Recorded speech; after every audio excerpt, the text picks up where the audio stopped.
Baik, Assalamualaikum warahmatullahi wabarakatuh. Perkenalkan nama saya Arjo Kurnia Azul Hakim dari Universitas Negeri Surabaya jurusan Teknik Informatika Prodi PTI. Nah, di sini kali ini saya akan menjelaskan tentang routing dinamis dari matkul jaringan komputer. Nah, nanti di akhir video nanti akan saya tambahkan perihal simulasi secara langsung routing dinamis menggunakan software Cisco Packet Tracer. Namun kali ini akan saya bahas terlebih dahulu untuk teori dasarnya dari routing dinamis. Nah, pembahasan yang saya bawakan kali ini saya bagi menjadi empat. Ada yang pertama yakni pengertian tentang routing dinamis itu seperti apa. Terus yang kedua ada jenis-jenis protokol patah routing dinamis. Terus yang ketiga ada kelebihan dan kekurangan routing dinamis. Dan juga yang terakhir ada cara kerjanya. Nah, oke kita langsung yang pertama saja. Jadi apa sih itu routing dinamis? Jadi routing dinamis adalah proses pengiriman paket data di dalam jaringan komputer yang dilakukan secara otomatis oleh router. Dalam routing dinamis, router menggunakan protokol routing untuk bertukar informasi dengan router lain dalam jaringan dan menentukan jalur terbaik untuk mengirimkan paket data. Jadi intinya simpelnya itu routing dinamis itu segala konfigurasi settingannya akan dilakukan otomatis oleh administrator jaringan. Nah, itu akan dilakukan otomatis melalui tabel routing. Jadi itulah aktivitas perutaan secara otomatis. Nah, itulah yang dinamakan routing dinamis. Nah, untuk protokol routing dinamis ini secara umum biasanya yang paling umum digunakan ini ada empat. Yakni yang pertama OSPF atau Open Shortest Path First. Jadi OSPF ini adalah protokol routing dinamis yang dirancang untuk digunakan dalam jaringan yang besar dan kompleks. Terus yang kedua ada BGP, yaitu Border Gateway Protocol. Nah, Border Gateway Protocol ini protokol routing dinamis itu yang digunakan untuk menghubungkan jaringan yang berbeda-beda. Jadi BGP ini digunakan pada level router edge dan bertanggung jawab untuk menentukan rute terbaik antara jaringan yang berbeda. Terus yang ketiga ada RIP, yakni Routing Information Protocol. Nah, RIP ini adalah protokol routing dinamis yang umum digunakan pada jaringan kecil hingga menengah. Nah, RIP ini menggunakan algoritma distance vector untuk menentukan rute terbaik antara dua router dalam sebuah jaringan. Terus yang ketiga ada EIGRP atau Enhanced Interior Gateway Routing Protocol. Nah, EIGRP ini adalah protokol routing dinamis yang dirancang untuk digunakan pada jaringan yang besar dan kompleks.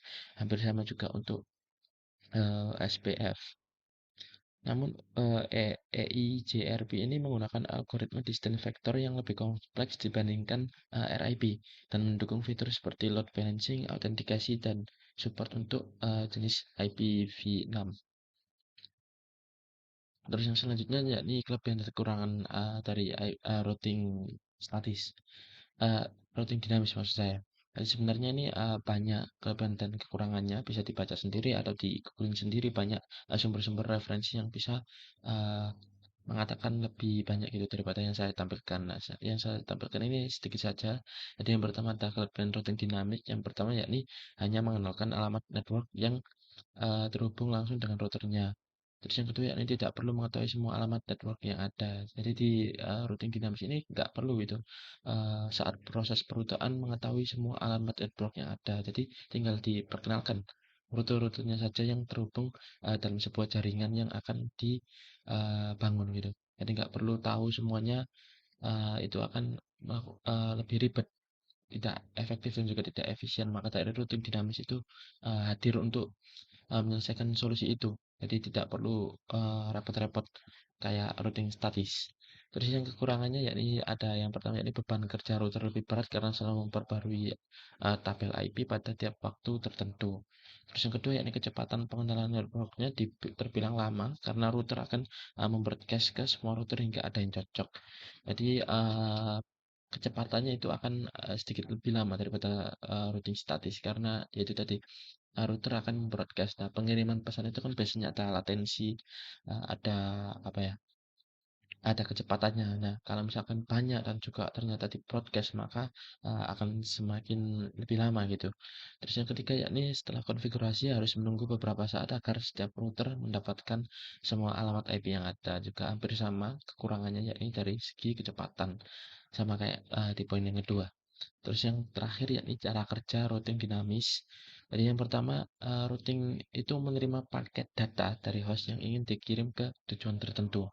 Terus dari router menggunakan protokol routing untuk bertukar informasi dengan router lain dalam jaringan dan mengetahui jalur terbaik menuju tujuan yang akan dituju oleh paket data. Terus router akan menentukan jalur terbaik untuk mengirimkan paket data berdasarkan informasi yang diperoleh dari protokol routing. Jadi router akan menentukan jalur terbaik itu akan uh, berdasarkan yang telah disetting di RIP itu. Terus yang terakhir yakni routing mengirimkan paket data melalui jalur yang telah ditentukan. Nah, ini maksudnya yang telah ditentukan waktu disetting di RIP itu. Jadi RIP itu sangat penting sekali untuk apa ya, untuk mempengaruhi proses routing terjadi itu. Jadi diperhatikan betul-betul. Nah, mungkin itu saja untuk teori routing dinamis. Jadi nanti habis ini saya akan langsung demokan menggunakan Cisco paket tracer. Baik, jadi di sini saya akan melanjutkan perihal uh, simulasi untuk routing dinamis. Nah, di sini saya akan melakukan percobaan sesuai dengan topologi jaringan seperti ini. Jadi ada server, ada router 3, terus ada PC sejumlah 3 buah. Jadi nanti akan saya coba langsung ini. Nah, kita langsung saja masuk di Cisco Packet Tracer. Jadi di sini ada dua server yang dihubungkan melalui router ketiga ini. Lalu ada dua router lagi, ada router 1 dan juga router 2 yang masing-masing membawai sebuah PC. Jadi di router 1 ada 2 PC, terus di router 2 ada 1 PC. Nah, langkah pertama yang kita harus lakukan yakni setting interface-nya dari semua perangkat ini. Jadi mulai dari PC dulu. Jadi kita kasih IP address seperti ini, 192.168.1.1, lalu subnet masknya 192, gateway-nya 62, dan juga DNS servernya seperti ini. Terus di PC yang kedua, kita setting IP-nya 65, terus subnet masknya 192, gateway-nya 126, dan DNS servernya seperti ini. Terus ke PC 3, PC 3 kita setting IP-nya 253, IP hostnya, terus subnet masknya 128, gateway-nya 254, dan juga DNS servernya seperti ini. Setelah sudah dari PC, lalu kita ke router. Kita router 1 terlebih dahulu. Kita setting fast Ethernet-nya terlebih dahulu. Jadi fast Ethernet ini yang fast Ethernet 0 ini yang menghubungkan ke PC 1 ini. Jadi kita setting networknya, gateway-nya 62, lalu subnet masknya 192. Jangan lupa ini kita checklist on kan. Terus yang kedua yakni fast Ethernet 1.1/0. Dari ini yang menghubungkan ke PC 2. Kita setting IP address-nya pakai gateway-nya 126. Terus subnet masknya 192. Jangan lupa kita on kan juga. Lalu kita setting serialnya. Nah, ini ada serial 2, ada serial 3. Serial 2 ini yang menghadap ke router 2 dan juga serial 3 ini yang menghadap ke router 3. Nah, di router yang menghadap router 2 kita setting seperti ini 12.12.12.1, lalu subnet masknya 0 karena ini pakai /24 ya. Terus untuk serial 3 yang menghadap ke router 3 kita setting IP address-nya 13.13.13.1, lalu subnet masknya 255.255.255.0. Jangan lupa kita on kan terlebih dahulu juga.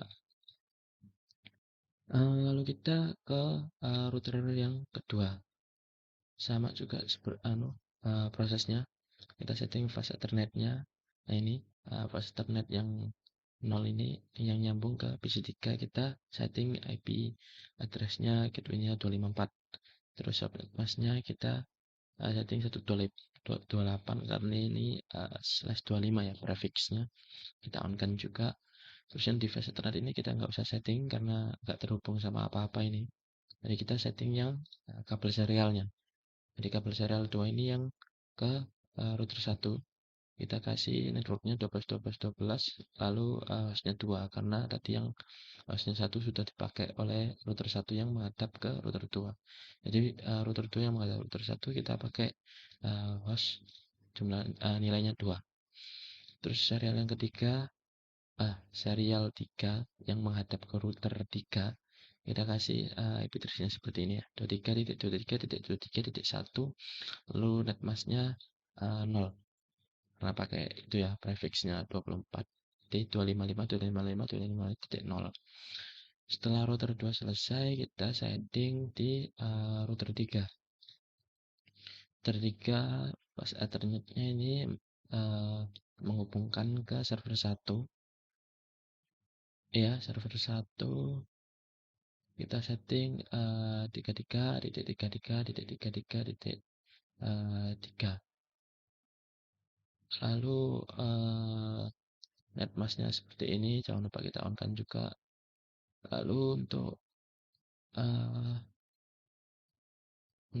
fast ethernet yang satu ini yang menghubungkan ke server 2 kita setting IP-nya seperti ini. Terus netmasknya seperti ini kita on kan juga. Terus ini yang kabel serial 2 sama serial 3. Ini serial 2 ini yang menghadap ke router 1. Kita setting seperti ini 13.13.13.3 netmasknya seperti ini. Terus serial yang ketiga yakni yang menghadap ke router 1. Jadi 23.23.23.3 lalu netmasknya 255.255.255.0. Nah, setelah setting semua router, kita tinggal isi servernya saja. Di IP address-nya kita kasih networknya 3333.3, maksudnya 33.33.33, hostnya 1, kita kasih netmasknya seperti ini dan juga gateway-nya 3. Lalu untuk server yang kedua, kita setting IP-nya seperti ini, networknya 43.43.43, hostnya 1, netmasknya seperti ini, gateway-nya seperti ini. Nah, setelah semua sudah setting interface-nya dari mulai PC, router, dan juga server, selanjutnya kita setting tabel RIP-nya. Nah, sebelum tabel RIP kita harus ubah ini ya, RIP routingnya menjadi versi 2 dengan cara klik ini aja di CLI kita ketikkan summary auto, maaf sepertinya summary auto, bentar, no auto summary, balik ya, no auto summary, enter, lalu kita ketikkan version 2. Nah, ini kita close, kita lihat apakah udah versi 2 atau belum. Nah, ini udah versi 2.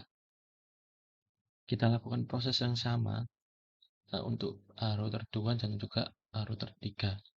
Lalu kita klik ke setting, lalu kita save semua agar tidak berubah itu settingannya. Setelah semuanya udah disetting ke RIP-nya versi 2 dan juga udah di save settingannya, lalu kita lakukan yang namanya routing, yaitu penetapan routeran. Jadi kalau bedanya routing dinamis dan juga statis, jadi misalkan statis ini kita harus klik atau mengentrykan networknya atau destinasi yang akan dituju, subnet masknya dan juga next hop-nya. Jadi namun kalau di routing dinamis kita cuma perlu kenalkan rutenya aja. Jadi misalkan di sini ada router 1. Nah, routingnya kan arahnya cuma 3 saja. Jadi yang pertama ke sini ke router 3, yang kedua ke router 2, Terus yang ketiga ada ke sini, ke jaringan ininya, ke PC1 dan juga PC2. Jadi kita tinggal inputkan saja networknya ini, kita inputkan ke network. Di sini kita klik, kita tuliskan. Jadi misalkan yang pertama yakni 12.12.12.0. Nah, nanti akan langsung dikonversikan menjadi seperti ini. Jadi tinggal 12.0.0.0. Lalu yang kedua yakni jalur yang ini 13.13.13.0, namun akan dikonversikan menjadi seperti ini 13.0.0.0. Lalu yang terakhir yakni yang ke sini, yang ke PC1 dan juga PC2, yakni 192.168.1.0 sesuai networknya ini ya. Terus setelah itu kita proses yang sama kita terapkan ke router 2 dan juga router 3, sama aja. Dari router 3 ini ada 4 jalur. Ada yang pertama itu yang ke sini, yang ke router ke server 1, terus ke server 2, terus ke router 1, router 2. Jadi ini ada 4 ya.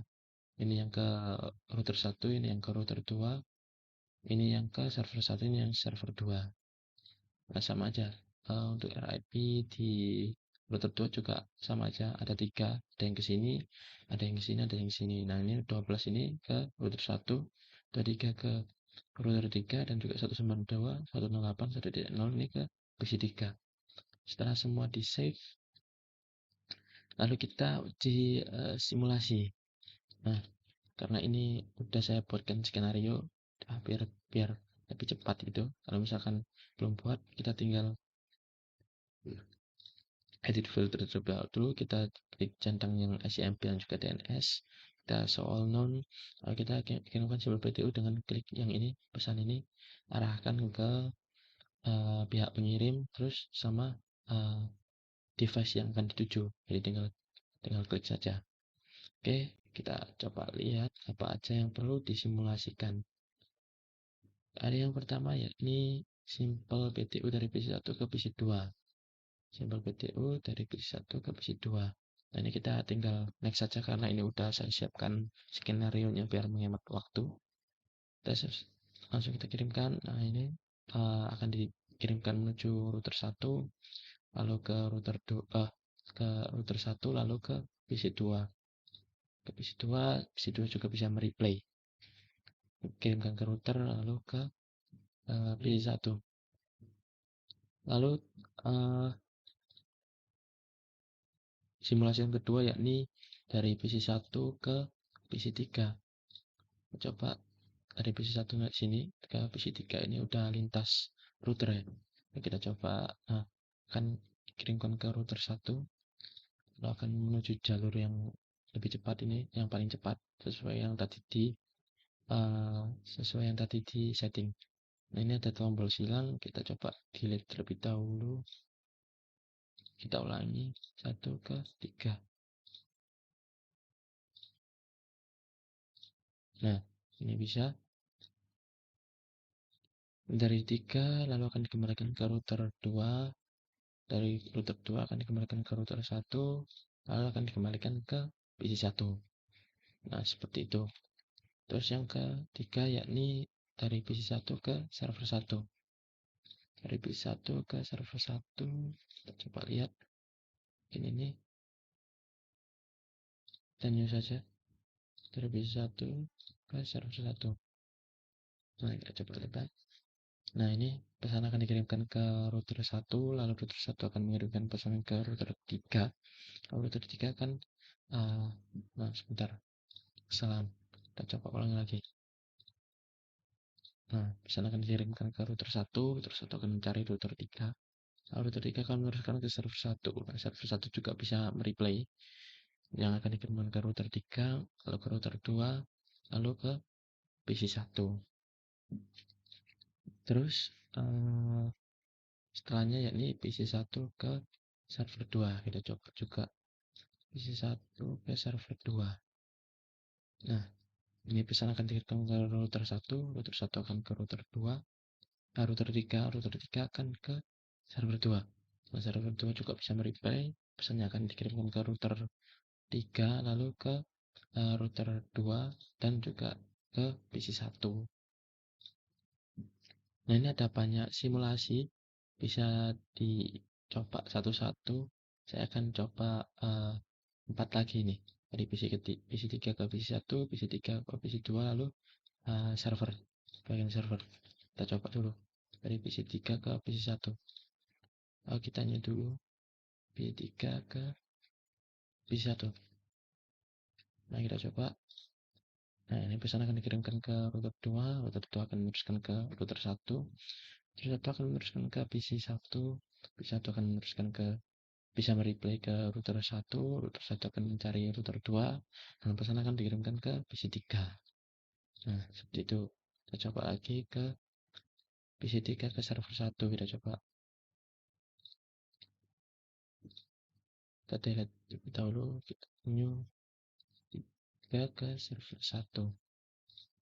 Nah, pesan akan dikirimkan ke router 2, router 2 akan ke router 3, router 3 ke server 1, server 1 ke router 2, router 3 ke router 2, dan juga terakhir ke PC 1. Nah, ini masih banyak simulasinya ya.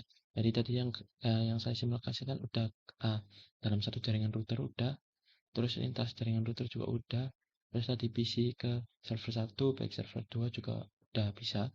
Kali ini yang terakhir kita uji pengiriman paket antar server saja. Jadi kita coba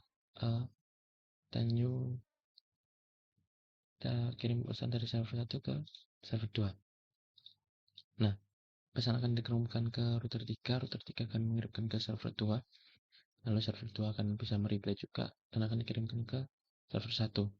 Nah, mungkin itu dulu ya simulasinya. Jadi masih banyak, masih bisa coba sendiri.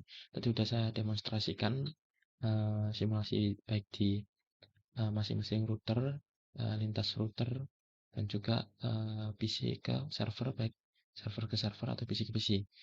Nah, setelah kita selesai simulasi, kita coba uh, kita coba tracer, kita coba, bukan tracer, kita coba menampilkan tabel routingnya. Jadi misalkan di P1 kita klik di router 1, kita masuk ke CLI ini, lalu kita ketikkan show IP route. Belum bisa, kita coba back terlebih dahulu.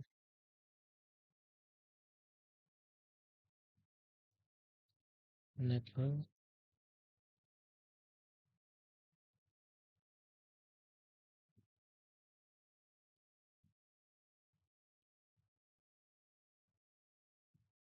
Bentar.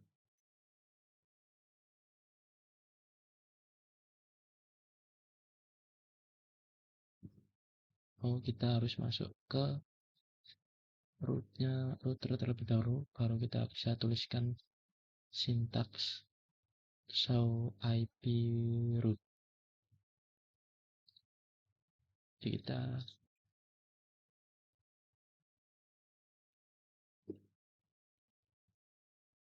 bentar. Oke, kita coba di router 2 ya.